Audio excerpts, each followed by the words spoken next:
अस्सलाम वालेकुम नाज़रीन, सराबर खताब से मुखातिब है। नाज़रीन, कुछ आम तरीन खबरें आपके सामने रख देते हैं, लेकिन जो बैनुल अक़वामी मंजरनामा बन रहा है, यानी मुझे बातों का देखकर समझ नहीं आ रही होती कि या तो ये सोचते नहीं है या सोचने की कोशिश नहीं करते या सोच समझ कर कबूतर बने हुए हैं, आंखें इन्होंने बंद की हुई हैं। देखें जी, पाकिस्तान के गिर्द घेरा तंग हो रहा है, ये बात बड़ी क्लियर है। मैं कुछ एक मंजरनामा बैनुल अक़वामी आपके सामने रखूंगा, आपको खुद ही अंदाजा हो जाएगा। इतने बेहिस, इतने इनसेंसिटिव, इतने इनकम्पिटेंट ये पाकिस्तान के अंदर अथॉरिटीज नहीं हो सकती जिस तरह से ये बिहेव कर रही हैं। ये आपके सामने रखते हैं। फिर नाज़रीन, इमरान खान साहब के साथ जो अमेरिकन वफ्द आया था, मुलाकात हुई या नहीं हुई, ये खबर देने वाले अब खुद क्या कह रहे हैं वो भी आपको बताते हैं। लेकिन सबसे पहले नाज़रीन, बाजों का कौमें या फिर इंसान अपनी जिंदगी में कोई ना कोई ऐसी चलाता मार जाता है कि वो चाहती फिर सारी जिंदगी उसका ताकुब और पीछा करती है, फिर वो छोड़ती नहीं है। फिर आप उसी रोग के साथ उसी के साथ मर जाते हैं और आप इस दुनिया से चले जाते हैं। इंडिया ने ऐसे ही चलाता मार दी है, और ये जो अब इंडिया ने किया है, ये चीज इनका ताकुब करेगी, इनका पीछा करेगी, और आने वाले कई नस्लें इंडिया की सर नहीं उठा सकेंगी। इंडिया, ये बात ध्यान में रखे, ये भारत ये वो मुल्क था जो एशियन एक ऐसी कौम बन गई थी, एक ऐसा जॉइंट बन गया था टेक्नोलॉजी का, इंफॉर्मेशन का। अब एंटरप्रेन्योर्स प्रोड्यूस कर रहा था, पीएचडी प्रोड्यूस कर रहा है, दुनिया के बड़ी बड़ी कंपनीज के सीईओ ये हैं, दुनिया में जा रहे हैं, इज्जत हो रही है, अब बड़ी मार्केट है, बड़ी इकोनॉमी है। उसी दौरान इन्होंने सोचा कि ना पाकिस्तान के साथ मत्था लगाएं। अब जो पाकिस्तान ने इन्हें फेंटा लगाया है, हर इंडियन शर्मिंदा है, हर शख्स का मुंह काला हो गया है। उनके जर्नैलों की जो बॉडी लैंग्वेज है, यकीन माने इधर थड़े पर बैठे हुए किसी शख्स की नहीं होती।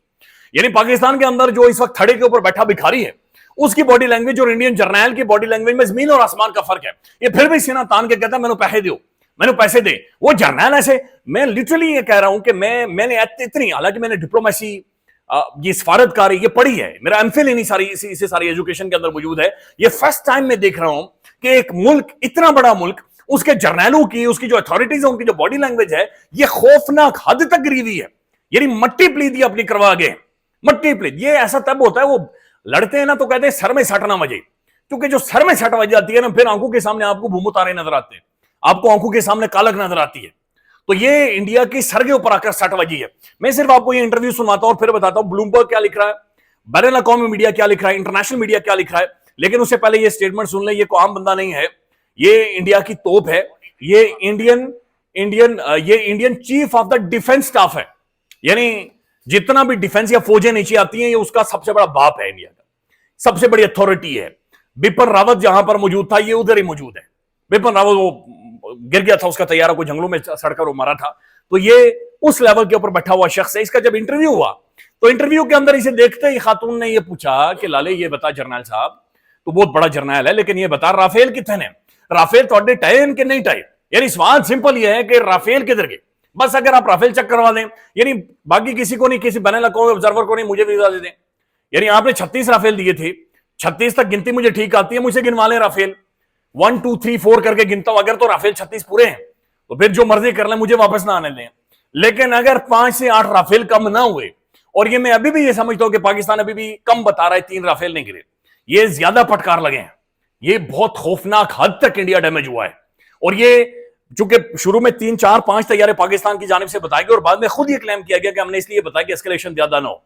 अभी भी ये जो 6 7 तैयारे ये कम बता रहे, इससे ज्यादा इन्होंने फटकार निकाले हुए वहां पर और तबाही मचाई हुई है। अब ये chief of the defence staff की 1 मिनट का इंटरव्यू है, सुन लें। लड़की सवाल ये पूछ रही है, खूबसूरत लड़की है, सामने बैठी हुई है, पढ़ी लिखी है, गोरी चिट्टी है, सामने बैठकर ये पूछ रही है कि लाले ये बता राफेल गिरे या राफेल नहीं गिरे, आगे सुन लें।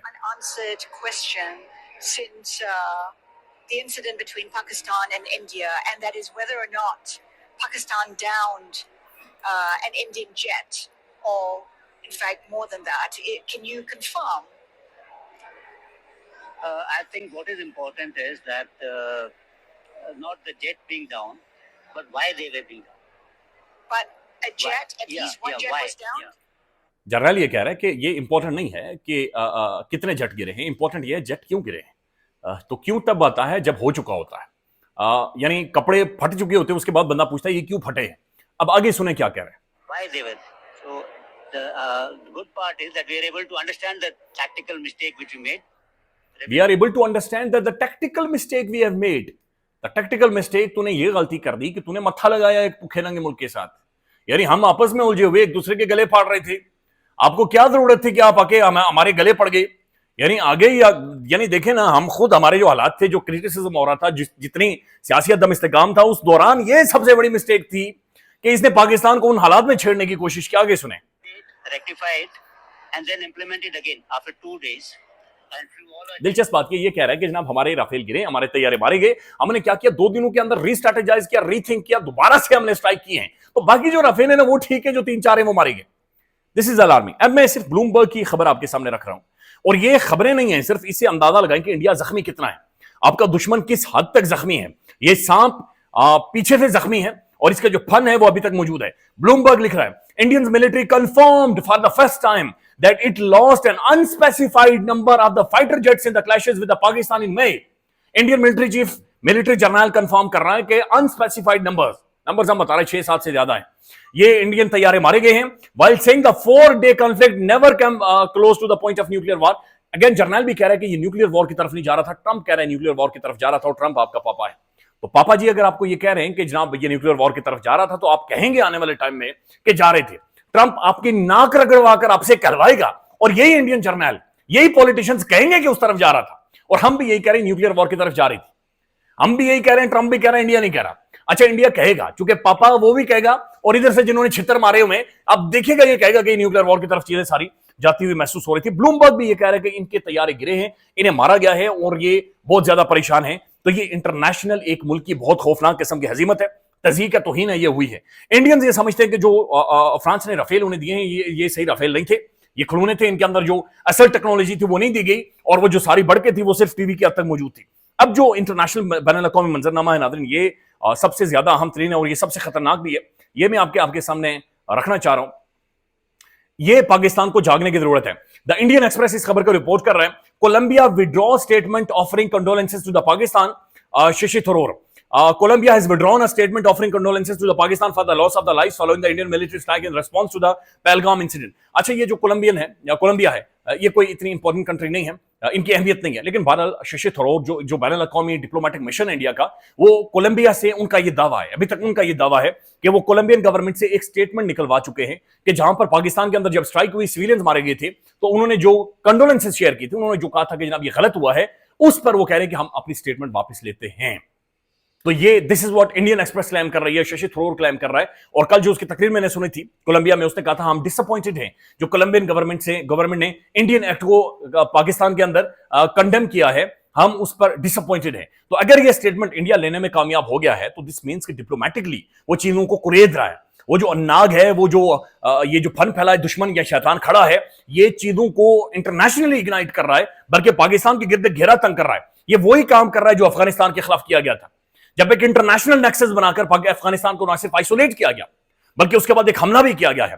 वो यही काम कर रहा है, वो पाकिस्तान को दोबारा एफएटीएफ में डलवाना चाह रहा है, आईएमएफ का जो पैकेज है उसे रिवर्स करवाना चाह रहा है, अक़वाम मुत्तहिदा की जनरल असेंबली के अंदर वो इस सारी चीज को लेकर जाना चाह रहा है। और जनरल असेंबली का मतलब यह है कि ये इज़ारे सिक्योरिटी काउंसिल के 15 ममालिक तो नहीं होंगे, जनरल असेंबली 193 मुल्क बैठे होंगे, तो वहां पर ये किसी ना किसी तरीके से मैनेज करके अमेरिका के साथ, यूरोप के साथ मिलकर खेलकर ये पाकिस्तान के खिलाफ कोई ना कोई रेजोल्यूशन या करारदाद मंजूर करवा सकता है। लिहाजा we need to be vigilant, हमें देखने की, समझने की जरूरत है और अंडरस्टैंड करने की जरूरत है। लेकिन बदकिस्मती है कि हम अंडरस्टैंड तो क्या करेंगे, हम तो इस तरफ तवज्जो ही नहीं दे रहे।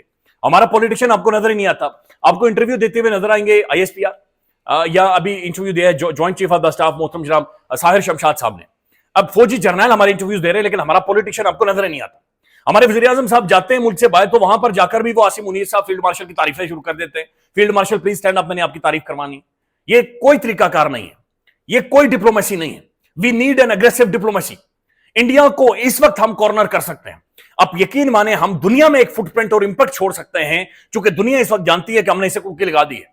लिहाजा इट्स हाई टाइम कि हम देखें, समझे और अंडरस्टैंड करें। बट हमारी तरजीहात बहुत सारी और हैं और बहुत डिफरेंट है जिनकी तरफ हम बढ़ रहे हैं। नाज़रीन, एक और डेवलपमेंट है और ये बड़ी अजीब और गरीब डेवलपमेंट है। सोशल मीडिया पर और इंडिया में भी सवाल उठ रहे हैं कि जो एक इंडियन पायलट थी और वो वाहिद फीमेल पायलट थी जो राफेल तैयारे को चला रही थी, स्क्वाड्रन लीडर शिवांगी सिंह, जिनके बारे में कहा गया कि पाकिस्तान में उन्हें उतारा गया और फिर जाली वीडियोस बनाई गई कि मुझे स्टिंग चाहिए, मुझे चाय नहीं चाहिए। तो ये शिवांगी सिंह है जो स्क्वाड्रन लीडर है, ये है किधर? यानी ये बड़ी हैरानकुन बात है, चूंकि दुनिया भर में ये क्लेम किया जा रहा है कि पाकिस्तान ने पकड़ी है, इसका तैयारा गिरा है, दो के आईएसपीआर मना कर गया, एयरफोर्स मना कर गई, बट स्टिल ये र्यूमर्स मौजूद है। यानी कल परसों हमने शेख रशीद अहमद साहब से मुलाकात हुआ करते हैं कि लोग कहते हैं शिवांगी लाल हवेली में है, यानी मेरे पास है। तो शिवानी है किधर? तो शिवांगी के बारे में कोई इतलात नहीं है। जो खबरें आ रही हैं वो ये हैं कि Shivangi Singh did interviews on 5-6 मई को शिवांगी सिंह ने इंटरव्यू दिया था right before the India Pakistan clash where several Indian air force jet मारे गए, इंक्लूडिंग राफेल। और वो कह रहे हैं उसके बाद शिवानगी जी का कोई पता नहीं है कि कहां पर, अगर इंडिया में है, भटिंडा में है, कर्नाटका में है, अंदरूनी इंडिया में है, साउथ इंडिया में है, जहां पर भी है, रसोड़े में है, खाना बना रही है, रोटी बना रही है, जिधर भी है, गुजरात में शिवानगी जी को कम से कम दिखा दे, कोई चाय पी रही हो, रोटी खा रही हो, कोई जहाज को कपड़ा मार रही हो, टाकी मार रही हो, कम से कम कोई तेल डाल रही हो जहाज में, कुछ ना कुछ तो कर रही हो। तो शिवानगी जी का कोई पता नहीं है। और ये भागतन इंडिया में भी और पाकिस्तान में सवाल उठ रहे हैं कि शिवानगी जी कितने ने उनको दिखाएं। अब नाज़रीन जो खबर है ये अगेन द न्यूज की खबर है, और द न्यूज आप जानते हैं जंग जियो ग्रुप है ये, और ये किसकी तरफ से खेल रहा है और ये किस तरफ जा रहा है, उनकी आज की ये बाकायदा से खबर है। और इस खबर के अंदर ये कंफर्म कर रहे हैं वो कि US based group fails to secure meeting with Imran Khan as the top officials, कि अमेरिका से जो ओवरसीज का वफ्द आया था जिसके बारे में बातचीत हो रही थी, खान से मुलाकात रात 12 बजे, कोई कह रहा था मुलाकात हो गई है, इधर चले गए उधर चले गए, तो द न्यूज ये कंफर्म कर रहा है कि उनकी मुलाकात नहीं हो सकी। ना सिर्फ इमरान खान से भी नहीं बल्कि एस्टेब्लिशमेंट की टॉप कमांड के साथ भी मुलाकात नहीं हुई। तो सिद्दीक जान साहब ने तो हमें पहले ही बता दिया था कि जनाब वो शख्सियत बाहर से आई नहीं, वो पहले से पाकिस्तान के अंदर मौजूद थी। तो ये एक शोशा छोड़ा गया। इसका मतलब ये हुआ कि अलीमा खान बिल्कुल ठीक कह रही है, ये बाकायदा से एक शोशे, ट्रक की बत्तियां छोड़ी जाती हैं, फ्लेयर्स हवा में छोड़ी जाती हैं, इनके अंदर कोई रियलिटी खबरों के अंदर नहीं होती, और 2-3 दिनों तक माहौल बनाकर उसके बाद एकदम से धर्म से ये सारी चीजें नीचे गिरती हैं जिनके अंदर कोई हकीकत निकलकर सामने नहीं आती। नाज़रीन पाकिस्तान के पॉलिटिशियंस को इंटरव्यूज देने चाहिए इंटरनेशनली, या फिर आपको बंदे चाहिए शाह मोहम्मद कुरैशी या इमरान खान जैसे। इस वक्त हमारा मुल्क के अंदर मुकाबला नहीं है, हमारा आपस में कोई झगड़ा तांता, ये अगर हम मजीद करेंगे, इग्नाइट करेंगे, बिलीव यू ऑन मी कि जितना इंडिया जख्मी है वो नुकसान पहुंचाएगा। ख्याल रखिएगा, अल्लाह हाफिज।